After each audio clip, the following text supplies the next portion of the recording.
This video is for art students and art teachers looking for ideas and inspiration for color expression. There are artist examples, student artworks, and activities based on 4 themes, each exploring a different way that artists create color pictures to help you extend your own creativity with color. In my classes, I ask students to draw on their own experiences with color and their feelings about color. By the time my students reach my classes at about age 10, they've already been creating with color for many years, since they could hold a crayon. So when we look at artists for inspiration, I'm less interested in them imitating these artists than I am keen for them to absorb lessons from the artists that they can add to their own creative repertoire.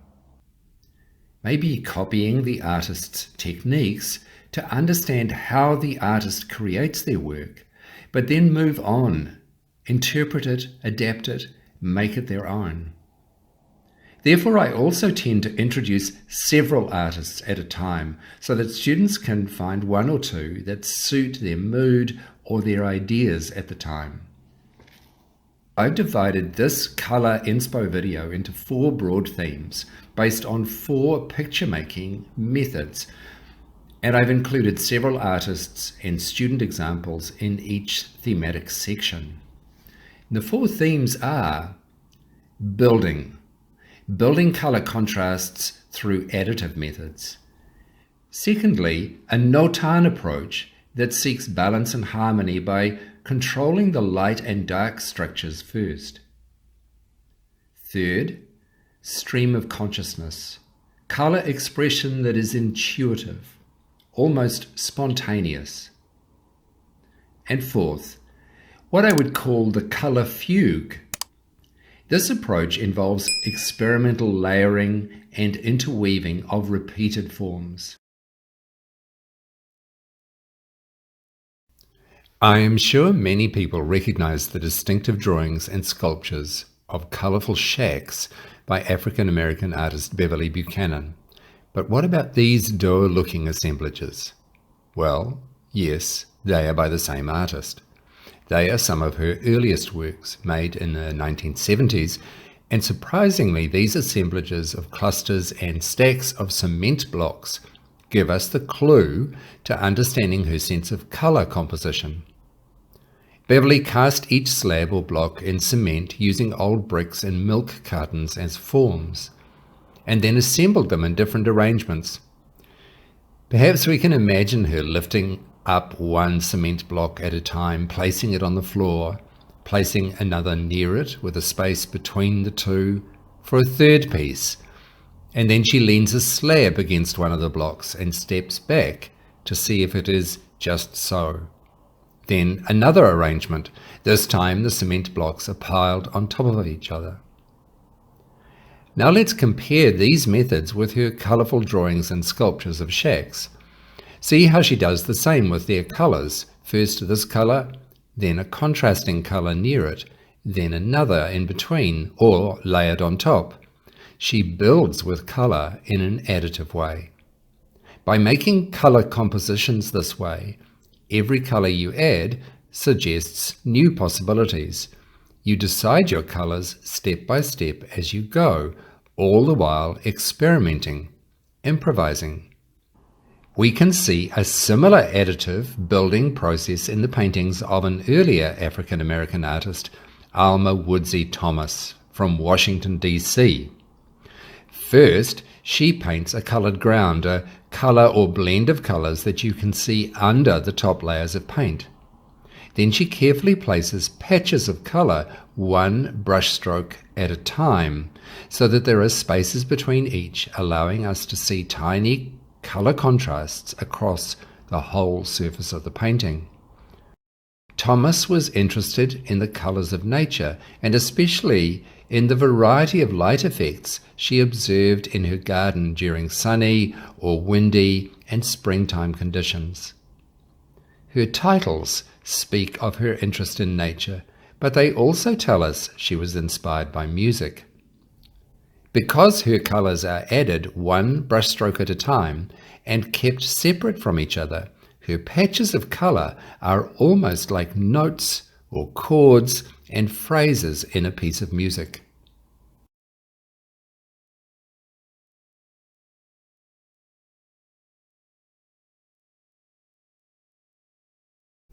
Music inspired the colour compositions of another African American artist, Stanley Whitney. But not only music. His additive building process to colour composition was inspired by a different art form. When we look at his paintings, they look a bit like rows of building blocks, but it turns out that rather than building from the bottom up, he is composing from the top down, like a weaver adding row after row of coloured thread. Whitney explains, I start at the top and work down. That gets into a call and response. One colour calls forth another. Colour dictates the structure, not the other way round. His musical influences are the freewheeling jazz of Charlie Parker and Ornette Coleman, and he even describes his style with the words musical and improvisational. But he is also inspired by Southern quilts, and knowing this, we can see echoes of a vast, colourful quilt taking shape piece by piece as sewers sit around a quilting table together, telling stories and singing.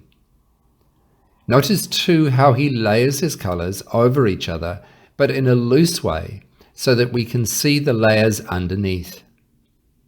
He wants us to feel the way he is adding one colour to another, and another, and another, gradually building up complex relationships between each hue and its neighbours, like the different voices in a choir, or various musical instruments in a band, each with their own character and sound, but all working together. Here's an activity to try, and try this with oil pastels, or marker pens, colour pencils, or acrylic paint. Create a smallish shape with a single colour.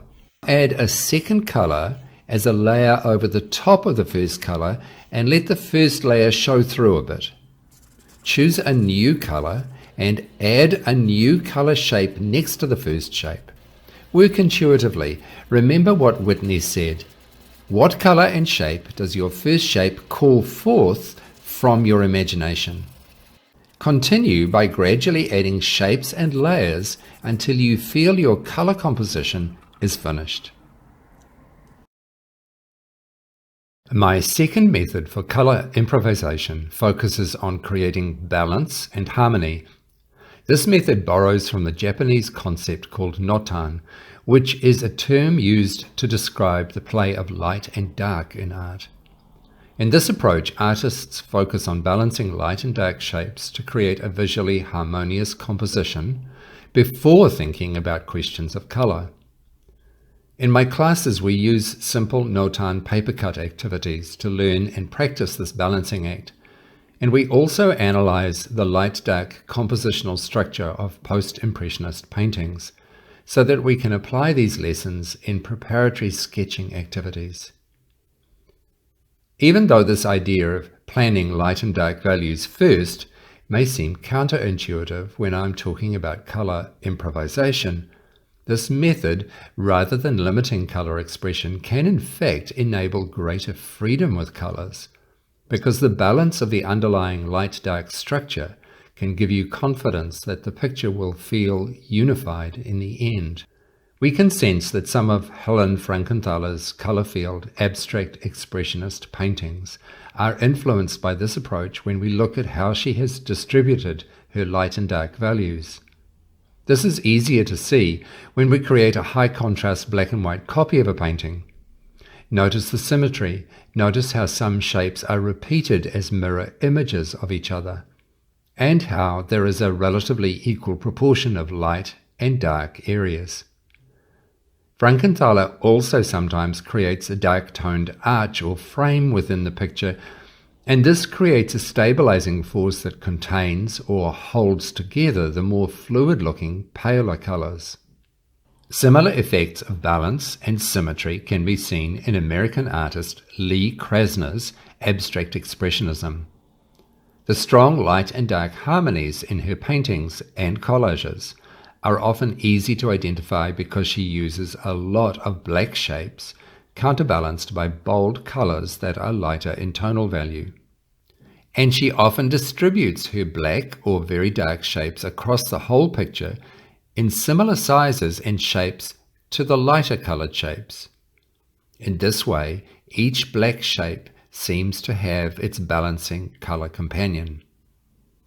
Usually we only notice this unconsciously, and as a result the compositions look just right, natural, because things seem to belong together, even when there are very strong and surprising color contrasts.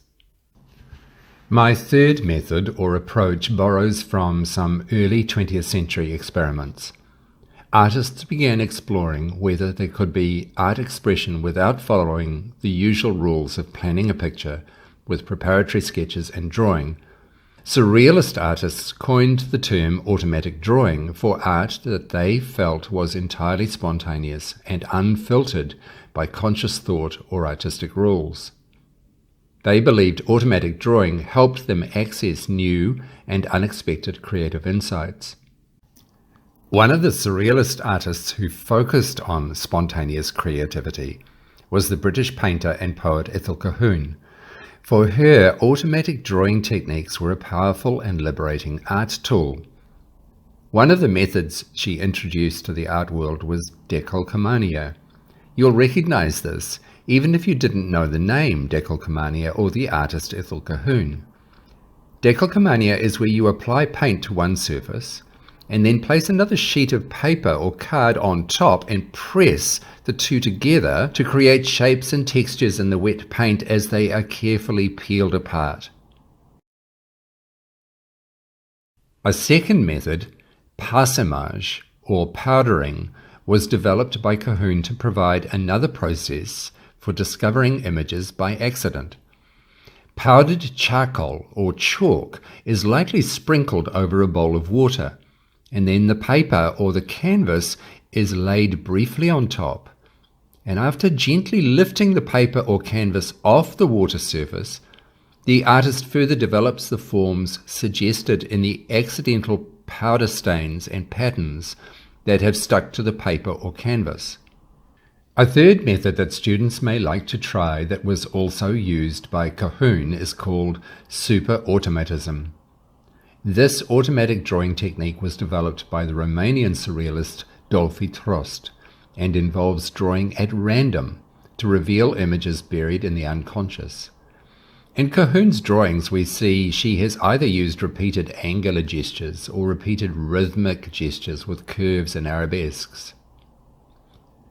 Having first drawn on the paper randomly, Colquhoun would consciously interpret the forms suggested by these automatic lines.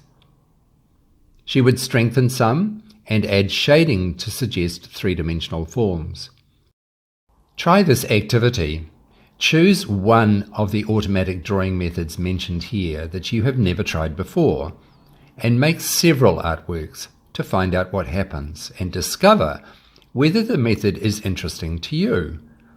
And now, my fourth and final method, the Colour Fugue. Fugue is a musical term. In music, a fugue is a composition that begins with a short melody or phrase called the subject, performed by one instrument or voice or one hand on the piano.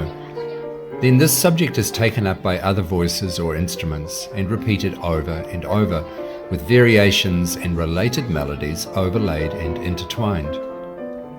Taking this idea and applying it to drawing, I've encouraged my students to begin with a doodle or a simple drawing and then repeat it over and over on the same paper in different sizes, different colors, using thick, thin, pale and dark lines, and evolving the subject until all the layers weave together to create a single composition.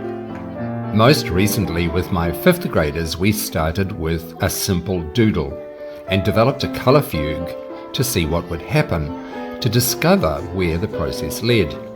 Some students discovered a fully coherent composition evolving before them. Others found a new idea emerged that formed the starting point for another image. We have also made colour fugues as a variation on my face game. To see my face game, scan the QR code here or click on the link in the description. In our fugue face game, we start with a rapid line drawing in colour, and then add a new face on top and another colour, and again and so on until there are perhaps 4 or 5 or more line drawings woven together. We learned that the colour fugue was useful for discovering new ideas for subsequent artworks. Japanese artist Atsuko Tanaka created colour fugue paintings that were inspired by her experiments with hand-painted electric light bulbs. Famously, in 1956, she made an electric dress of light bulbs and electric cables, which she then managed to wear over her whole body while attending exhibition openings in Osaka, Japan. Her line and dot paintings and drawings try to capture the sensations she experienced from inside this electric dress.